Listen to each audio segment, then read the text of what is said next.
PT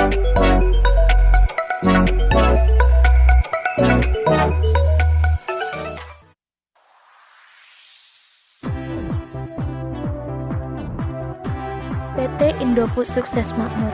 Saat ini, siapa sih yang nggak tahu perusahaan besar yang bergerak di bidang industri pengolahan makanan seperti PT Indofood? Perusahaan ini pada awalnya didirikan dengan nama PT Panganjaya Iti Kusuma oleh Sudono Salim selaku direktur pada 14 Agustus 1990. Perusahaan ini telah memiliki 36 pabrik, lebih dari 10 merek dagang, dengan 150 rasa dan tipe distributor yang melayani hampir 150.000 outlet. Dengan ekspor bahan makanan hingga ke Australia, Asia, dan Eropa. Dalam beberapa dekade ini, Indofood telah bertransformasi menjadi sebuah perusahaan Total Food Solutions yang mencakup seluruh tahapan proses produksi makanan, mulai dari produksi dan pengolahan bahan baku hingga menjadi produk akhir yang tersedia di rak para pedagang eceran. Nah, perusahaan ini dapat menjadi maju seperti saat ini karena di dalamnya menerapkan beberapa aktivitas manajemen seperti adanya visi misi, pengukuran internal dan eksternal, formulasi strategi, pengimplementasian strateginya, dan menerapkan balanced scorecard di dalamnya. Tahu nggak sih? Apa sih visi dan misi dari PT Indofood Sukses Makmur? Visi dan misi PT Indofood Sukses Makmur. Siapa sih perusahaan yang saat ini tidak menggunakan visi dan misi dalam aktivitas manajemennya? Nah, PT Indofood memiliki visi dan misi itu.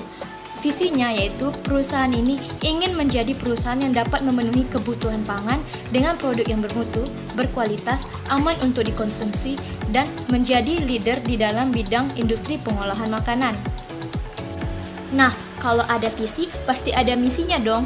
Jadi, PT Indofood memiliki beberapa misinya yaitu perusahaan ini ingin memberikan solusi berkelanjutan pada kebutuhan pangan, kemudian terus meningkatkan karyawan perusahaannya dan meningkatkan proses serta teknologinya, lalu berkontribusi pada kesejahteraan masyarakat di lingkungan secara berkelanjutan dan selalu meningkatkan nilai-nilai pemangku kepentingan atau pemegang saham di dalam perusahaan tersebut. Nah, dari visi dan misi itu, PT Indofood juga memiliki nilai-nilai perusahaan yang selalu diterapkan di dalamnya, yaitu perusahaan ini selalu menerapkan kedisiplinan sebagai dasar cara hidup, kemudian menjalankan bisnis secara integritas, memperlakukan pemangku kepentingan dengan hormat, dan bersama-sama berjuang untuk keunggulan dan inovasi berkelanjutan di bidang industri pengolahan makanan. Nah, dari visi, misi, dan nilai-nilai tersebut, perusahaan PT Indofood juga memiliki beberapa aktivitas yang membuat perusahaan tersebut maju seperti sampai saat ini. Nah, kira-kira udah pada tahu belum ya apa pengukuran internal dari PT Indofood? Nah, gimana kalau kita sekarang tanya sama teman-teman yang ada di sekitar kita? Yuk, ikutin terus. Hai, boleh Hai, boleh tanya-tanya sedikit nggak tentang apa tuh? tentang PT Indofood? Tahu kan? Tahu, Nah, ngomong-ngomong kenalin dulu dong namanya siapa? nama aku Siti Musdalifah. Oke, nah di PT Indofood itu kan aku tanya-tanya nih ya, bentar ya. PT Indofood itu kan ada visi misinya, pengukuran internal, eksternal, sama implementasi strateginya kan. Nah, kira-kira tahu nggak sih apa pengukuran internal dari PT Indofood? Pengukuran internal dari PT Indofood. Mm-mm. Kayaknya kurang tahu deh, soalnya cuman taunya tuh PT Indofood gitu aja. Oh, oke, jadi belum tahu nih ya. Oke, makasih ya. Kita masih banyak nih yang belum tahu pengukuran internal pada PT Indofood. Nah, di sini aku akan coba menjelaskan apa itu pengukuran internal PT Indofood. Nah, pengukuran internal PT Indofood ini kan ada kelemahan dan kekuatannya.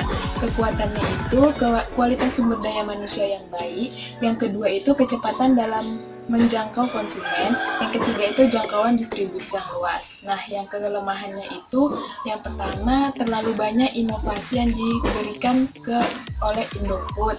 Nah, yang kedua itu ada terlalu banyaknya brand yang dikeluarkan juga. Yang ketiga, permintaan pasar yang belum terpenuhi. Terus aktivitas pengukuran internal itu ada manajemen, yang kedua ada pemasaran, yang ketiga ada analisis biaya manfaat, yang keempat ada produksi dan operasi, yang kelima itu ada penelitian dan pengembangan, nah yang keenam itu ada sistem informasi dan manajemen. Nah, sekarang kalian udah pada tahu kan apa itu pengukuran internal pada PT Indofood. Oke, cukup sekian dulu episode kali ini. Sampai jumpa di Assalamualaikum warahmatullahi wabarakatuh. Nama saya Vera Agustina. Saya akan mencoba bertanya kepada adik dan saudara saya mengenai apa saja analisis kekuatan porter yang ada pada produk Indomie. Yuk, ikuti. Oke, saya udah bersama dengan adik dan saudara saya. Saya akan bertanya mengenai analisis kekuatan porter yang ada pada produk Indomie. Jadi, apa aja sih analisis kekuatan porter yang ada pada produk Indomie? Apa ya? Saya sih nggak tahu. Kalau saya belajarnya belum sampai segitu, jadi nggak tahu. Baiklah, karena adik dan saudara saya tidak mengerti dan tidak tahu apa-apa saja analisis kekuatan porter yang ada pada produk Indomie, maka saya akan coba menjelaskan apa saja analisis tersebut. Yang pertama ada ancaman pendatang baru. Ancaman pendatang baru Indomie adalah mie sedap yang diproduksi oleh PT Wings. Mie sedap dipilih masyarakat Indonesia karena Wings Food pandai membuat masyarakat penasaran dengan memilih nama mie sedap, yang sehingga membuat konsumen ingin mencoba apakah rasa mie tersebut benar-benar sedap. Yang kedua, ada kekuatan tawar-menawar pemasok.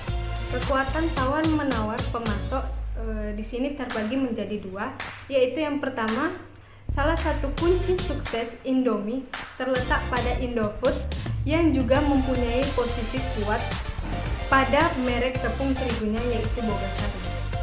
Dengan menguasai salah satu bahan pokok Indofood bisa lebih mudah menekankan harga Indomie sekaligus meningkatkan kualitas minyak. Inilah yang membuat para pesaing semakin sulit untuk mengimbangi Indomie. Yang kedua, pangsa pasar Indomie mampu menembus di berbagai penjuru dunia Indonesia. Dalam melakukan ekspansi, selain mengekspor Indomie ke luar negeri, Indomie juga membangun pabrik di luar negeri seperti di negara tetangga yaitu Malaysia. Yang ketiga ada ancaman produk pengganti. Banyak produk pesaing Indomie yaitu salami, mie ABC, gagami, sari mie, super mie, dan mie sedap. Pesaing Indomie melakukan berbagai strategi untuk bisa menjadi mie yang terlaris. Inilah yang menjadi ancaman untuk menggantikan produk Indomie. Namun pada tahun 2008 Indomie meluncurkan strategi yang lebih komprehensif dalam pemasarannya, yaitu dengan kampanye Selera Nusantara yang lebih modern. Yang keempat ada kekuatan tawar-menawar konsumen. Kekuatan tawar-menawar pembeli sangat rendah sebab harga yang ditawarkan perusahaan cukup terjangkau bagi konsumen. Perusahaan Indofood mempunyai sistem pemilihan bahan baku yang berkualitas dari produk hasil Indofood dengan mengutamakan kualitas produk premium dengan harga yang terjangkau. Yang kelima ada persaingan kompetitif di antara anggota industri. Munculnya banyak produk sejenis dari berbagai perusahaan produksi mie instan membuat persaingan industri mie semakin ketat. Hal ini disebabkan oleh banyaknya varian yang harus menyesuaikan selera masyarakat atau pangsa pasar.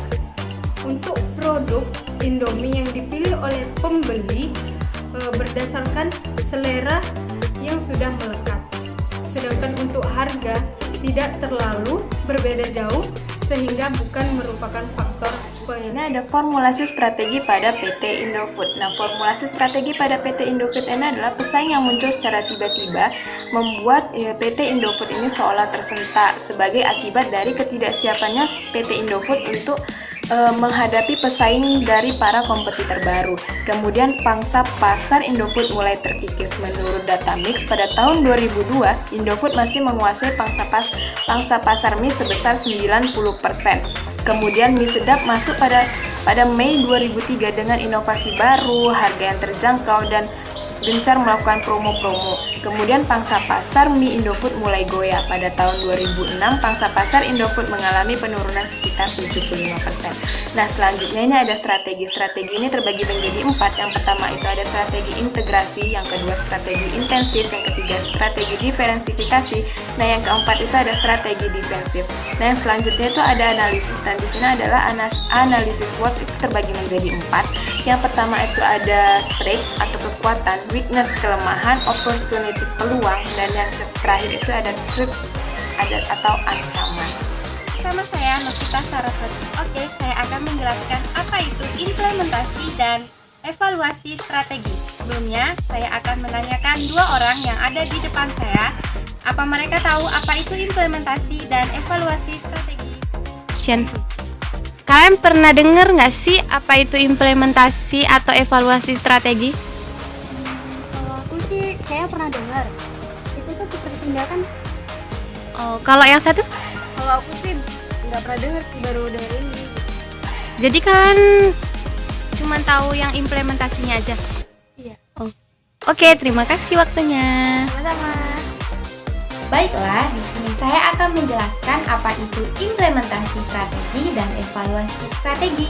Dalam sebuah perusahaan, perubahan itu datang melalui implementasi dan evaluasi, bukan melalui rencana. Rencana yang tidak sempurna secara teknisi yang diimplementasikan dengan baik akan mendapatkan lebih dari apa yang tidak pernah didapatkan dari rencana yang sempurna. Implementasi strategi. Apa itu implementasi strategi? Yaitu sejumlah aktivitas atau pilihan yang dibutuhkan oleh perusahaan untuk menjalankan perencanaan strateginya, atau bisa disebut sebagai proses di mana strategi atau kebijakan yang dirubah menjadi tindakan untuk melakukan pengembangan seperti pengembangan produk, pengembangan keuangan, dan pengembangan prosedur. PT Indofood itu melakukan implementasi strategi, yaitu pertama, implementasi strategi terhadap tujuan atau target tahunan dengan melakukan tindakan sebagai berikut: menghadirkan produk-produk berkualitas Indofood dengan harga terjangkau seperti produk mie instan yaitu Indomie. Kemudian memelihara kesetiaan pelanggan dan distributor, memberikan harga yang kompetitif dengan menekankan biaya produksi melalui penghematan biaya dari supplier hingga distributor. Setelah itu yaitu implementasi terhadap alokasi sumber daya. Terdapat 4 dalam mengalokasikan sumber daya, yaitu ada sumber daya manusia, sumber daya fisik, sumber daya teknologi, dan sumber daya keuangan. Di sini saya akan menjelaskan mengenai implementasi alokasi sumber daya manusia yang dilakukan oleh PT Indofood. Indofood percaya bahwa karyawan itu merupakan salah satu kelompok yang paling penting atau salah satu unsur yang paling penting dalam keberhasilan sebuah perusahaan. Karena setiap karyawan memiliki kapasitas untuk berprestasi dan memberikan kontribusi yang baik bagi perusahaannya, sehingga PT Indofood akan terus berjuang untuk menjalin hubungan baik antara setiap karyawan agar menghasilkan keberhasilan pada perusahaannya dan saling menguntungkan. Yang ketiga, implementasi sesuai strategi yang telah direncanakan melalui tindakan. Yang pertama, PT Indofood menerapkan strategi pengarahan, yaitu dengan melakukan tindakan inovasi terhadap produk seperti produk Indomie.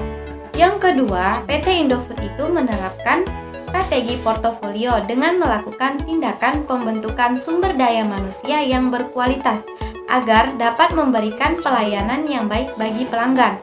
Yang ketiga, PT Indofood menerapkan strategi parenting dengan melakukan tindakan bahwa semua perusahaan dalam menjalankan bisnisnya harus dengan sesuai visi dan misi perusahaan tersebut.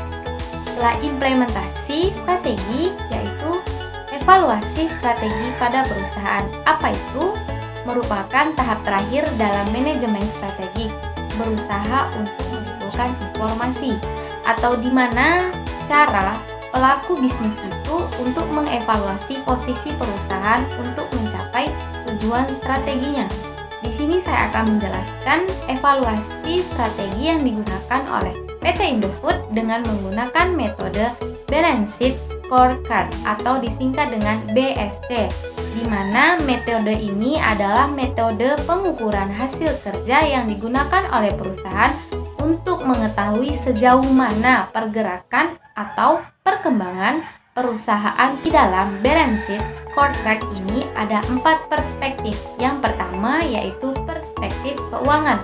Perspektif keuangan ini biasanya berisi mengenai pemasukan dan pengeluaran perusahaan. PT Indofood harus bisa mengelola keuangan perusahaan agar keuangan perusahaan selalu berada dalam keadaan stabil.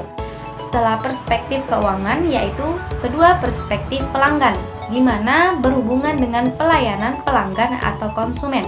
PT Indofood ini harus melayani pelanggan dengan baik agar bisa memuaskan konsumen tersebut. Jika PT Indofood tidak memberikan pelayanan dengan baik, maka konsumen atau pelanggan akan mencari perusahaan lain dengan pelayanan yang bagus. Pada perspektif pelanggan ini, PT Indofood mendapatkan skor yang baik dalam pelayanan pelanggan, sehingga perspektif pelanggan ini pada PT Indofood bisa dikatakan dengan baik. Yang ketiga yaitu perspektif proses bisnis internal yang berkaitan dengan seberapa baik ukuran kinerja dari setiap unit kerja di perusahaan PT Indofood. Pada perspektif ini, PT Indofood bisa dikatakan dengan baik yaitu dengan melihat dari beberapa inovasi yang telah dilakukan oleh PT Indofood, yaitu perspektif pembelajaran dan pertumbuhan, di mana PT Indofood ini bisa dikatakan dengan baik jika dilihat dari kapitalis pekerjanya. PT Indofood ini telah mendapatkan skor yang memuaskan, seperti pada kepuasan karyawan, kemudian peningkatan pelaksanaan training dan pertumbuhan sumber daya manusia. Berikutlah penjelasan mengenai manajemen strategi dan evaluasi strategi pada perusahaan Indofood. Terima kasih. Nah, dari penjelasan tersebut, kesimpulannya bahwa PT Indofood Sukses Makmur selalu ingin menjadi leader di bidang industri pengolahan makanan, serta perusahaan ini juga menjunjung tinggi nilai kedisiplinan. Kemudian, PT Indofood menggunakan strategi kekuatan kelemahan agar lebih bisa menyesuaikan mana yang baik dan buruknya bagi perusahaan. Lalu, perusahaan ini tidak hanya menyajikan satu produk saja, tetapi dengan banyaknya produk yang telah tersebar di seluruh Indonesia maupun luar negeri, dengan produk utama yang lebih banyak diminati adalah Indomie itu sendiri. Nah, itulah beberapa penjelasan dari PT Indofood Sukses Makmur yang kami sajikan. Jangan segan untuk bertanya dan meluruskan kesalahan dari apa yang telah kami jelaskan. Nah, semoga bermanfaat ya. Sebelum ending nih, yuk dengerin kami nyanyi. Hehe. Dari Sabang sampai Merauke, ada semangat awali pagi, selalu hadirkan ceria.